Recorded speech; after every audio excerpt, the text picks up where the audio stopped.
검찰 수사 결과에 대해 취재 기자와 자세히 짚어보겠습니다. 김소영 기자 나왔습니다. 김 기자. 경남 18개 시군단체장 중에 절반 이상이 수사 선상에 올랐는데 기소는 3명만 됐어요. 네, 그렇습니다. 이 검찰이 불기소한 내용들을 보면은요.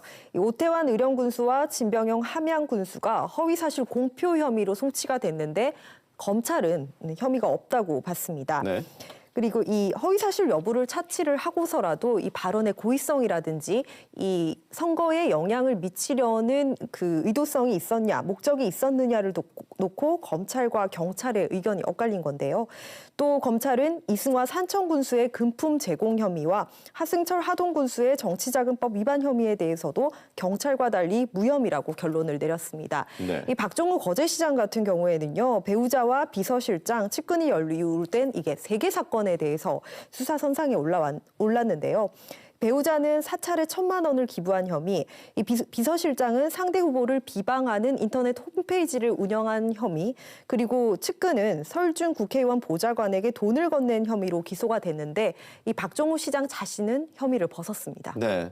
실제 검찰이 기소가 적었던 이유를 어떻게 봐야 할까요? 이 선거범죄의 경우에는요, 상당히 조직적이고 은밀하게 이뤄지는 탓에 적발도 쉽지 않고 입증도 쉽지가 않습니다. 이 법리 검토의 측면에 있어서도 이 범죄 구성 요건을 성립하기가 상당히 까다로운 것으로 알려져 있는데요. 반면 이 공소시효는 6개월밖에 되지 않습니다.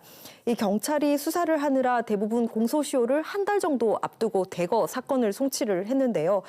검찰 역시 남은 이 한 달의 기간 동안 사건을 제대로 검토를 하는 것이 이게 물리적으로 좀 어렵지 않았을까 하는 지적이 나옵니다. 네, 정치인들에게만 유리한 공소시효다. 공소시효가 짧다는 문제는 계속 제기가 돼 왔죠. 네, 그렇습니다. 이 공직선거법상 공소시효의 취지 분명합니다.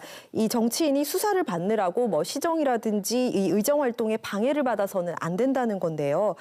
이 선거범죄의 특성상 대규모 인원이 연루된다거나 조직적 매수 사건의 경우 일일이 그 개별을 인원을 소환을 해야 되고 계좌 추적을 해야 되기 때문에 시일이 오래 걸릴 수밖에 없습니다.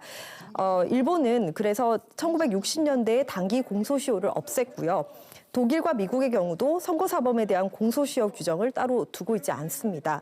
선관위가 이 매수죄에 한해서 공소시효를 2년으로 연장하자는 의견을 내기도 했지만 아직 국회에서는 논의가 이뤄지지 않고 있습니다. 네, 잘 들었습니다. 김소영 기자였습니다.